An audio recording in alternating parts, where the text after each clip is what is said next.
नमस्कार, मैं प्रद्युमन जोशीला। आज के इस वीडियो में बात करने जा रहा हूं एक ऐसे नेता की जिसने हरियाणा से बाहर बहुत से राज्यों में कई मुख्यमंत्री अपनी कलम से बनाए, कई बड़े बड़े पदों पर रहे, लेकिन उनकी किस्मत कहें या उनका राजनीतिक रूप से दुर्भाग्य कहें कि वो हरियाणा की सत्ता को कभी संभाल नहीं पाए।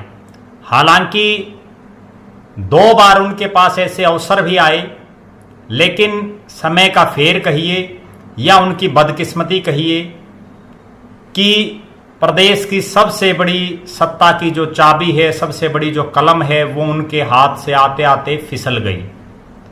लेकिन वो नेता अब आने वाले 2 अक्टूबर को राष्ट्रपिता महात्मा गांधी जी और देश के प्रधानमंत्री रहे लाल बहादुर शास्त्री जी की जयंती के अवसर पर हरियाणा का हार्ट कहे जाने वाले, हरियाणा की राजनीतिक राजधानी कहे जाने वाले जींद से एक ऐसी हुंकार भरेंगे जो 2024 के लिए निर्णायक होगी। निश्चित रूप से अगर यूं कहूं कि वो नेताजी उस दिन ऐसा फैसला ले सकते हैं जो 2024 में प्रदेश की राजनीति के लिए निर्णायक साबित हो सकता है।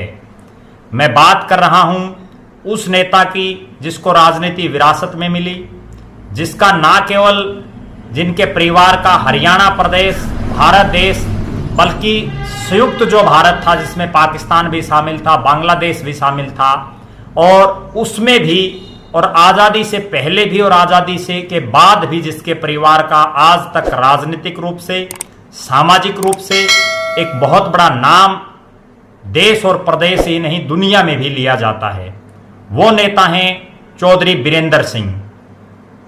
चौधरी बीरेंद्र सिंह आने वाली 2 अक्टूबर को जींद में एक ऐतिहासिक कार्यक्रम करने जा रहे हैं जो निश्चित रूप से 2024 के लिए नई दशा और दिशा तय करेगा। हरियाणा प्रदेश की भी, ना केवल हरियाणा प्रदेश की बल्कि उत्तरी भारत की राजनीति को भी वो उनका जो फैसला होगा वो हिला करके रख सकता है। अगर मैं ये कहूं कि 2024 के लिए 2 अक्टूबर का दिन जींद की धरती और चौधरी बीरेंद्र सिंह के साथियों का जमघट निर्णायक होंगे तो कोई अतिशयोक्ति नहीं होगी। चौधरी बीरेंद्र सिंह किसान मसीहा सर छोटूराम के नाती हैं। सर छोटूराम ने भाखड़ा नांगल डैम को बनवाने का काम किया, जो उनकी दूरगामी और दूरदर्शी सोच का परिणाम है कि आज हरियाणा पंजाब की जो धरती फसलों से लहला रही है वो उन चौधरी छोटूराम की ही देन है। अगर भाखड़ा नांगल डैम का निर्माण ना होता तो हरियाणा और पंजाब की धरती उतनी उपजाऊ कभी नहीं होती। चौधरी छोटूराम के नाती के साथ साथ चौधरी बीरेंद्र सिंह के पिता चौधरी नेकीराम बड़े राजनेता रहे। नरवाना और उचाना के क्षेत्र में, जींद के क्षेत्र में उनका एक बहुत बड़ा नाम रहा, मंत्री रहे, विधायक रहे। उसके बाद चौधरी बीरेंद्र सिंह ने राजनीति का कहरा अपने पिता से सीखने के बाद वो युवा कांग्रेस के प्रदेश के अध्यक्ष रहे, मेन कांग्रेस के अध्यक्ष रहे, कांग्रेस पार्टी के राष्ट्रीय महासचिव रहे, हिसार से सांसद रहे लोकसभा के चौधरी ओम प्रकाश चौटाला को हरा करके, जो पूर्व मुख्यमंत्री हैं, राज्यसभा के सांसद रहे, कई बार उचाना से विधायक रहे। उनकी खुद की धर्मपत्नी श्रीमती प्रेमलता जी उचाना से विधायक रही। वो प्रदेश सरकार में मंत्री रहे, वित्त जैसे अति महत्वपूर्ण विभाग जो मुख्यमंत्री के बाद दूसरे नंबर के विभागों में शामिल है उसके वो मंत्री रहे। और एक वो दौर था जब 1991 में राजीव गांधी जो देश के प्रधानमंत्री थे उस समय के, उनसे निकटता के चलते चौधरी बीरेंद्र सिंह के नेतृत्व में प्रदेश में चुनाव लड़ा गया और चौधरी बीरेंद्र सिंह को मुख्यमंत्री के चेहरे के रूप में प्रोजेक्ट किया गया।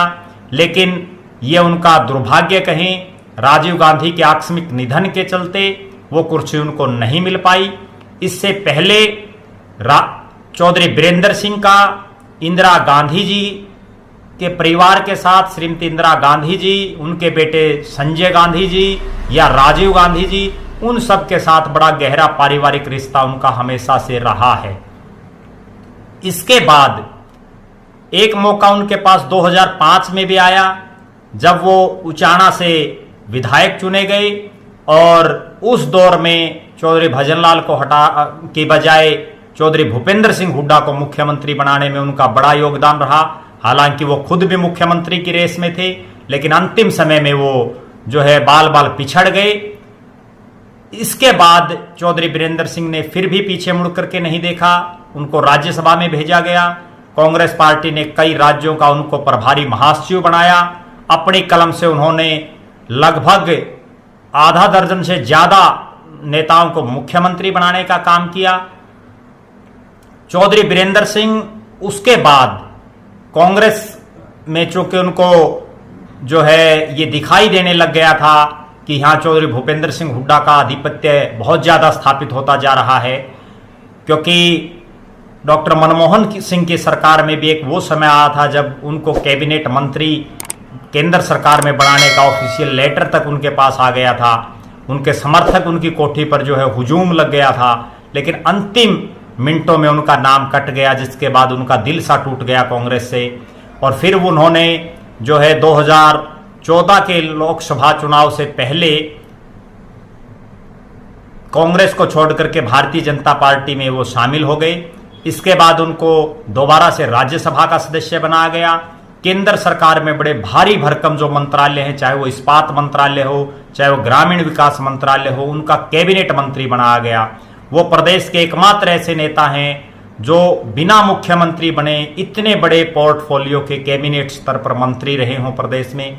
हालांकि चौधरी बंसीलाल, चौधरी देवीलाल, चौधरी भजनलाल और राव बीरेंद्र सिंह भी बड़े बड़े पोर्टफोलियो के मंत्री रहे हैं, लेकिन वो तमाम नेता मुख्यमंत्री बन चुके थे। इसके बाद चौधरी बीरेंद्र सिंह के बेटे ब्रिजेंद्र सिंह जो आईएएस की नौकरी कर रहे थे, कमिश्नर रैंक पर थे, वो जो है उन्होंने एकाएक इस्तीफा दिया और वो हिसार से सांसद बने। लगातार जैसे ही ब्रिजेंद्र सिंह सांसद बने तभी से अटकलें शुरू थी कि ब्रिजेंद्र सिंह को मोदी कैबिनेट में, कैबिनेट का तो नहीं, राज्य मंत्री तो जरूर उनको बनाया जाएगा, क्योंकि चौधरी छोटूराम का, चौधरी बीरेंद्र सिंह का एक बड़ा नाम है। और विशेषकर जो जाटलैंड है, चाहे वो हरियाणा की हो, पंजाब की हो, यूपी की हो, दिल्ली की हो, राजस्थान की हो, उसमें एक बहुत बड़ा नाम जो है चौधरी बीरेंद्र सिंह का है।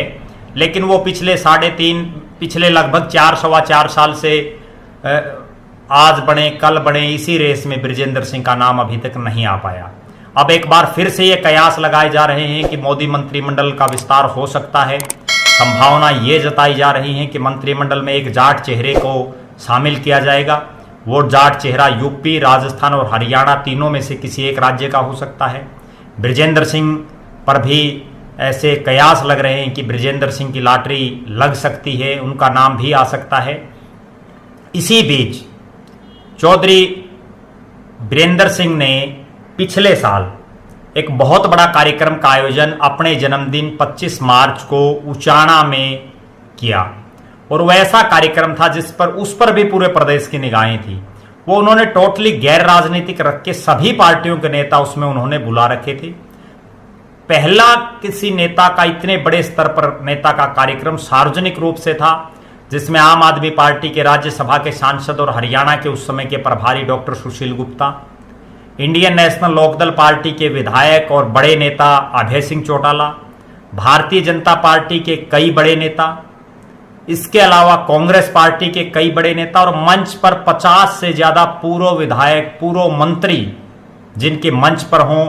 और उस स्टेज पर अभय सिंह चौटाला का ये कहना कि चौधरी बीरेंद्र सिंह की तरफ पूरा प्रदेश देख रहा है और हम चाहते हैं कि वो हम सब का नेतृत्व करके आगे बढ़े, ताकि प्रदेश में एक अलग से जो है राजनीतिक बयार बहे, प्रदेश की जो राजनीतिक व्यवस्था है वो बदले, उसमें परिवर्तन हो और गरीब, किसान, मजदूर को उनका हक और अधिकार मिल सके। इस तरह की बातें उस मंच पर बहुत से नेताओं ने कही।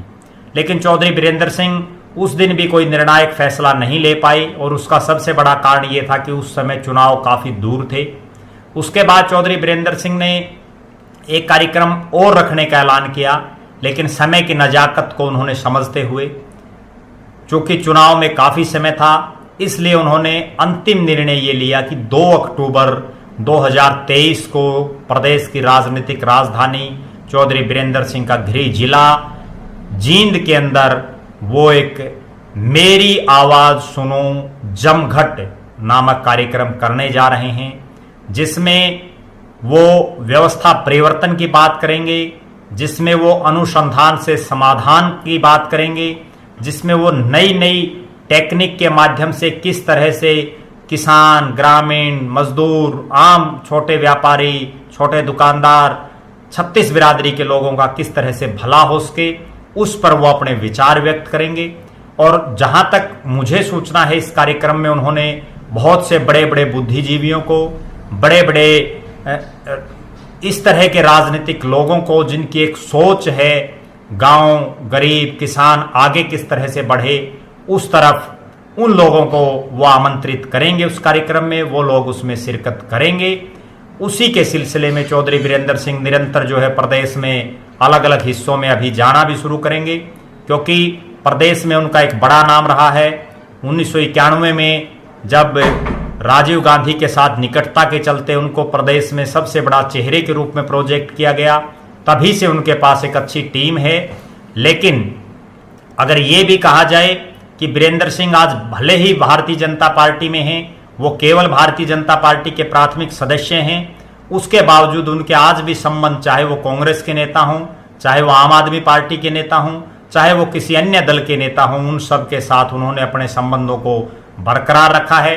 पिछले दिनों चौधरी बीरेंद्र सिंह, जो कि अपनी बेबाकी के लिए जाने जाते हैं, उन्होंने सार्वजनिक रूप से भी एक बात कही थी कि चौधरी भूपेंद्र सिंह हुड्डा जो नेता प्रतिपक्ष हैं, कांग्रेस के नेता हैं, और डॉक्टर सुशील गुप्ता जो आम आदमी पार्टी के नेता हैं, और चौधरी बीरेंद्र सिंह, हम तीनों एक साथ बैठते हैं, एक साथ बातें करते हैं और अक्सर हमारा मिलना शाम के समय होता है। उन्होंने ये तमाम बातें बड़ी बेबाकी से रखी।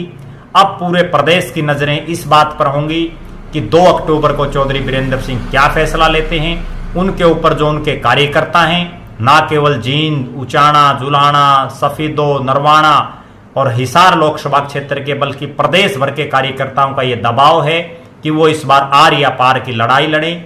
आज बीरेंद्र सिंह उम्र के उस मुहाने पर खड़े हैं। अगर इस चुनाव में भी उन्होंने कुछ नहीं किया, कोई निर्णायक भूमिका उनकी नहीं रही, तो आगे से उनका जो राजनीतिक जो उनका सतर है वो हाशिए पर जा सकता है।